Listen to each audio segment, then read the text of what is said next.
सतगुरु भगवान की जय। तो ये सतगुरु भगवान पूर्ण ब्रह्म परमेश्वर कबीर साहब हैं। ये अविनाशी राम हैं। ये कहते हैं सात शरीर चल के आते हैं, सात शरीर जाते हैं। कबीर भगवान की जो साखी है ये बहुत अनमोल है। एक एक दोहा आपको बता देगा कि वास्तव में सतगुरु ही भगवान होता है। सतगुरु के अलावा दूसरा कोई भगवान नहीं है, क्योंकि वो जिंदा है। कबीर साहब ने मूर्ति पूजा का विरोध इसलिए कहा है कि वो आपको ना ज्ञान दे सकती है, न तत्व ज्ञान दे सकती है, ना बता सकती है कि भक्ति क्या है, विधि क्या है। तो ये जो कबीर परमात्मा है ये है सबसे बड़ा भगवान, ये इष्ट है। तो आज कई अंग हो गए हैं, एक अंग देखते हैं आज इसका। इसमें साखियों में कई अंग हैं, हर अंग में एक अलग चीज छिपी है। पारक का अंग हो गया था पिछली बार। आज देखते हैं गुरु शिष्य हीरा का अंग, गुरु शिष्य हीरा का अंग। तो ये बहुत अनमोल वाणियाँ हैं। ये सदगुरु कबीर साहब की वाणियाँ हैं, किसी की अपनी लिखी हुई नहीं है। साधु संतों की वाणियों पे सबका अधिकार है। ये सबका भगवान है कबीर साहब, ये किसी एक का नहीं है। तो आइए देखते हैं, ये वाणी के मर्म समझते हैं पहले कि गुरु क्या चीज़ होती है। कहते हैं गुरु कीजिए जान के, वो पानी पीजिए छान के, वो बिना बेचारे गुरु करे, वो परे 84 खान। देखो, तो कहते हैं गुरु कीजिए जान के। पहले अगर आपको अपना गुरु करना है, तो सच्चा गुरु करना है, तो पहले जान लो, किसी को भी अपना नहीं मान लो। कहते हैं स्वार्थी गुरु लालची चेला होए नरक में ठेलम पेला। ना तो वो गुरु देने वाला होगा, ना चेला लेने वाला होगा। तो ऐसे फर्जी लोगों के पास में नहीं, पहले उसका ज्ञान सुनो, पहले उसका ज्ञान समझ के ये देखो कि क्या वास्तव में इनका पूर्ण मोक्ष का मार्ग है, क्या इनके पास सार शब्द है, सतनाम है, क्या इनके पास पुली कुंडली जागरण के मंत्र हैं, मूलाधार से लेके सहस्त्रार तक की यात्रा है कि नहीं है। मूल कमल, स्वाद कमल, नाभि कमल, जी कबीर साहब ने जो चक्र बताया है, इनकी चक्र जागृत करने की उसके पास विधि है भी कि नहीं है। नहीं है तो भैया ऐसे गुरु को छोड़ दो। कहते हैं गुरु कीजिए जान के, पहले ज्ञान सुन के समझ के गुरु करना है। वो पानी करना है छान के। पानी जब पीना है ना, तो गंदगी बंदगी सब निकल जाएगी। छान लो, पहले आराम से पियो, फिर तसल्ली से। और बिना बेचारे गुरु करे, और ऐसी कोई अर्जी फर्जी गुरु कर लिए तो फिर लक 84 निश्चित है। लक 84 में फिर कोई नहीं रोक सकता। इसलिए कबीर साहब चेता रहे हैं कि मेरे बेटे जान के गुरु करना, समझ के गुरु करना। कहते गुरु तो ऐसा चाहिए, उस शिष्य कछु ना ले। उस शिष्य तो ऐसे चाहिए, गुरु को सब कुछ दे। देखो ये है पूर्ण मोक्ष का मार्ग, ये है सच्चे भगत का मार्ग, सच्चे शिष्य का, साधक का। क्या कह रहे हैं कि गुरु तो ऐसा चाहिए, मांगने वाला मंगनारा गुरु नहीं चाहिए। गुरु तो ऐसा चाहिए जो शिष्य को कुछ नहीं ले, कुछ ना ले। कहते मांगन से मरना भला, ये सतगुरु की सीख। अगर वास्तव में गुरु है ना, किसी से 1 रुपया नहीं लेगा, मांगेगा नहीं, चाहे भूखों मर जाए। वही जो अच्छे से सोंगे उनके पास वो संस्कार जाएंगे कि मांगना ना पड़े वक्त।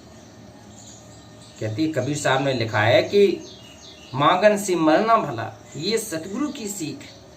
और शिष्य कैसा होना चाहिए? शिष्य ऐसा होना चाहिए कि समर्पण कर दे सब कुछ, कि हे मेरे सतगुरु भगवान, ये सब कुछ आपका है, मेरा मुझको क्या लागे, सब कुछ तेरा, तन मन धन सब अर्पण, तेरा तुझको क्या लागे, मेरा कुछ नहीं है मालिक, सब कुछ आपका है। आप मुझे केवल भक्ति दान दो, ज्ञान दो, भक्ति दो, और मेरे मालिक मुझे पार करो। तब वो सतगुरु पार करेगा, ऐसे नहीं करता है। कहते गुरु भला नहीं शिष्य भया। आह,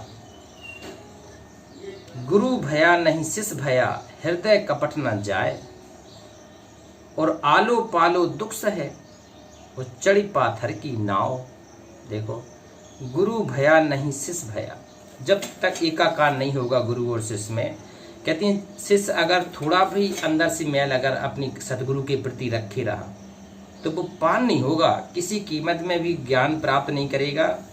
और हृदय कपट न जाए, शिष्य को चाहिए कि हृदय में सतगुरु के प्रति कोई कपट ना हो, प्रेम हो, प्रेम हो। कहते शीश मिले जो गुरु मिले तो भी सस्ता जा। अगर गर्दन कटने के बाद भी अगर गुरु मिल जाए ना, तो बहुत छोटा सौदा है ये, शीश दिए जो गुरु मिले। कहते हैं स्वामी सेवक होए के, मन ही में मिल जाए। वो चतुराई रीझे नहीं, रहिए मन के माए। देखो कहती है स्वामी सेवक होए के मन ही में मिल जाए। कहती हैं ये मन तन मन धन सब समर्पण हो जाना चाहिए। जब तक ये मन है ना, ये मन तो काल का रूप है। देखो ये तो मनुआ तो 14 फिरे, ये कोई सिमरन ना है। ये तो जब भी भगवान का ध्यान लगाओगे तो जिस काम क्रोध लोभ मोह अहंकार में लगा देगा कि यहाँ चलो बेटा मौज करते हैं। तो ये तो छोड़ना ही छोड़ना है, मन की बात है। तो स्वामी सेवक होए के मन ही में मिल जाए। वो चतुराई रीजे नहीं, यहाँ चतुराई नहीं चलेगी इस मार्ग में। कबीर के मार्ग में चतुराई बिल्कुल नहीं चलेगी। चतुर व्यक्ति कबीर साहब को पसंद नहीं है। और रहिए मन के माए। कहती है मन को अपना भगवान के समर्पण करके रहना चाहिए सतगुरु के। कहती है जिन ढूंढा तिन पाइया। आह, कहती है ढूंढोगे तब ये भगवान मिलेगा, ऐसे नहीं मिलेगा सतगुरु। जिन ढूंढा तिन पाइया, जिनने ढूंढा है उन्हीं को मिला है, और जिनने ढूंढा ही नहीं उन्हें काहे को मिलेगा। कहती है जिन ढूंढा तिन पाइया, गहरे पानी बैठ। और मैं बपुरा बूढ़न डरा, रहा किनारे बैठ। कहती है जिनने समुद्र में छलांग लगा दी ना, उनने तो पा लिए हीरे मोती, और मैं किनारे पे सीके शंख और ये छोटी छोटी चीज कंकड़ों में बिदा रहा, मुझे कुछ नहीं मिला। तो कबीर साहब कह रहे हैं कि ये अध्यात्म है, ये प्रेम का मार्ग है, इसमें डुबकी लगानी पड़ेगी। जब तक डूबोगे नहीं तब तक पाओगे नहीं। अगर किनारे इसी तरह अध्यात्म में समर्पण नहीं करोगे, पूर्ण रूप से विश्वास नहीं करोगे, प्रेम सदगुरु से नहीं करोगे, तो अध्यात्म में आगे नहीं बढ़ पाओगे। ये विधि का विधान है, ये भगवान ने पहले रच रखा है ये सब। कहते ऐसा कोई ना मिला हमको दे उपदेश, और भव सागर में डूबते कर गही काड़े केस। देखो कबीर साहब कहते हैं हमें तो पहले तो ऐसे ही गुरु चाहिए जो हमें उपदेश दे, जो बताए तो कम से कम कि भगवान है कि नहीं है। आजकल कोई बताने वाला नहीं है, कहते हैं निराकार है, निराकार है ही नहीं, तो है ही नहीं तो किसकी भक्ति करोगे। भगवान साकार है भैया, देखने में है, भगवान एक जगह बैठा है। कहते हैं कर नैनो दीदार महल में प्यारा है। कबीर साहब ने आए, उन्होंने बताया कि बेटा भगवान बैठा है ऊपर तीसरे मुक्ति धाम में, वहाँ चल रहा है तुम्हें सतलोक में। तो कहते हैं तब समझ में आएगा कि नहीं भगवान है। तो पहले तो कोई ऐसा मिले जो बताए कि वास्तव में भगवान है। और भव सागर में डूब रहे, फिर इस भव सागर में डूबते 84 लाख योनियों में भटकते जीव को वापस निकाले, वो है सच्चा सतगुरु। कहते हैं जैसा ढूंढत मैं फिरूं, आह मैं तो ढूंढते फिर रहा हूं कि भैया मुझे कोई पूरा गुरु मिल जाए। जैसा ढूंढत मैं फिरूं तैसा मिला ना कोई, वैसा आज तक कोई नहीं मिला। सब अखंडी पाखंडी मिले, चेले चपाटे भी फर्जी मिले, गुरु भी फर्जी मिले, सच्चा सतगुरु आज तक नहीं मिला। कहते कबीर साहब कह रहे जैसा ढूंढत मैं मिलूं तैसा मिला ना कोई, वो तत्वेता त्रिगुण रहित, वो निर्गुण सो सत होए। देखो जो सगुण निगुण को पूरा दूर कर दे, मेरे दिल में ये बैठा दे कि वास्तव में भगवान कौन है, तो ऐसा तो मुझे आज तक कोई नहीं मिला है। तो कबीर साहब कह रहा है कि बेटा ऐसा तो मैं ही हूँ। अपने साधकों को कह रहा है कि अगर तुम्हें ढूंढते फिरोगे तो कहीं नहीं मिलेगा, तुम्हारे सामने जीता जागता बोले मैं हूँ कबीर। तो ऐसा गुरु बोले मैं हूँ, तुम ढूंढ ही नहीं पा रहे हो। कहते हैं शिष्य पूजे गुरु आपना। देखो आ गया, शिष्य को किसकी पूजा करना है? अपने गुरु की पूजा करना है, भगवान की तक पूजा नहीं करना है, शास्त्रों में लिखा है। कहते हैं शिष्य पूजे गुरु आपना और गुरु पूजे सब साथ। गुरु किसको प्रशंसा करेगा? जितने सभी साध हैं, सन्यासी हैं, इनको सबकी गुणगान गाएगा भगवान। कबीर साहब जब आते हैं सबका गुणगान गाते हैं इसलिए। लेकिन भगत के लिए क्या मर्यादा है? वो किसकी पूजा करेगा, वो किसके गुणगान करेगा? वो अपने गुरु के गुणगान करेगा। कहते हैं शिष्य पूजे गुरु आपना और गुरु पूजे सब साथ। और कहे कबीर गुरु शिष्य को मत है अगम अगाध। देखो तब ये अगम अगाध वाला जो मत है, जो तत्व ज्ञान है, ये हृदय में समा पाएगा, नहीं तो नहीं समा पाएगा। कहते हैं जो भगत होगा ना, शिष्य होगा, साधक होगा, अपनी गुरु की ही वाणी सुनेगा, गुरु में ही अपना सब कुछ देखेगा, गुरु में इष्ट देखेगा, भगवान देखेगा, सब कुछ समर्पण देखेगा। कहती है देश देशांतर मैं फिरूं आह, वो मानुष बड़ा सुकाल, वो जा देखे सुख उपजे बाका बड़ा दुकाल। कहते हैं कबीर साहब कह रहे हैं मैं तो भैया देश देशांतर में जाके देख लिया, किसी के पास काल का जाल से निकलने की कुछ भी साधना नहीं है, सारे कुछ काल के जाल में सी फंसे हैं।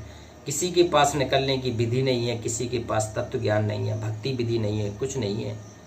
तो बेटा पहले तो ये ज्ञान समझ लो कि कहाँ चलना है, कहाँ से आए हो, कौन हो। जा देखे सुख उपजे, सुख कैसे उपजाएगा उसका आज तक किसी ने ज्ञान नहीं दिया। बाका बड़ा दुकाल, वो बहुत दुर्लभ है उसका, काल से जालने निकालने वाला गुरु मिलना बहुत दुर्लभ है। ऐसा कोई ना मिला आह, कबीर साहब कह रहे भैया मुझे ऐसा कोई नहीं मिला। जासू कहूँ निशंक, जैसे अपने दिल की बात निशंक होके कह लूँ।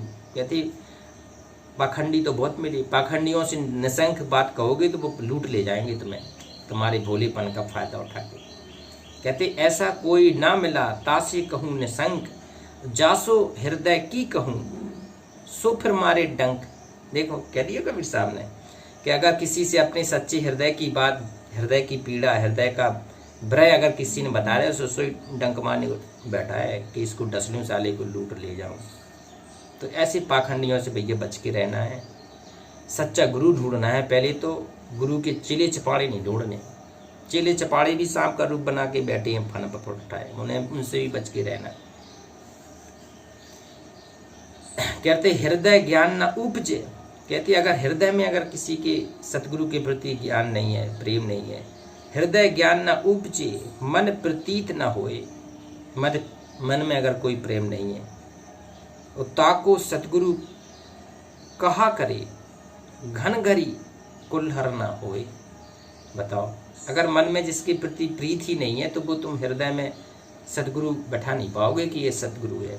तो सबसे पहले तो आपके हृदय में प्रेम होना चाहिए, समर्पण होना चाहिए, विश्वास होना चाहिए, श्रद्धा होनी चाहिए अपने गुरु के प्रति। सर्वस शीश चढ़ाइए, कबीर साहब कह रहे हैं सर्वस सदगुरु के प्रति आपके सर्वस शीश चढ़ाइए।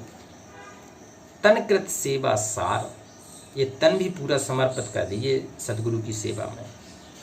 और भूख प्यास सह ताड़ना, भूख भी सहना पड़े गुरु के साथ में रह के तो सहो, प्यास भी सहना पड़े तो गुरु के साथ में रह के सहो। ताड़ना अगर वो पिटाई भी लगाए ना, लट्ठों से मारे भी, तब भी सदगुरु का द्वार मत छोड़ जाओ। कहते हैं टूटी खाट वो फटा जिहंगा, पड़े रहो दरवाजा, वो ब्रह्मा विष्णु लगें डराने, सुलो काल के गाजा। कहें कबीर सुनो धर्मदासा, चढ़ ले नाम जहाजा। डरना नहीं है, ये डरने का मार्ग नहीं है। भूख प्यास है ताड़ना, गुरु की श्रुत निहार। बताओ ये चीज़ें भी अगर आपके साथ में जीवन में आ रही हैं कि गुरु के सानिध्य में रह के आप भूखे भी हो पड़े रहो, प्यासे हो तो पड़े रहो, किसी को बताओ भी नहीं। ताड़ना भी अगर सतगुरु दे रहा है, मार रहा है, पिटाई कर रहा है, तब भी पड़े रहो। गुरु की श्रुत निहार, तब भी दूर बैठ के कुत्ता होता ना जय, गुरु की श्रुत निहारता रहे, तब ये काल के जाल से निकलेंगे।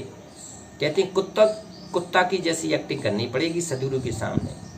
कुत्ता कहती है दूर दूर करके हटा दो है चीट, तो भग जाएगा। वहाँ दूर से दिखे रहेगा हमारा मालिक बैठा है, उसके कहेगा तो आजा, तो रोटी डालोगे हाल आ जाएगा, तुम मिलाते हुए चाटने लगेगा।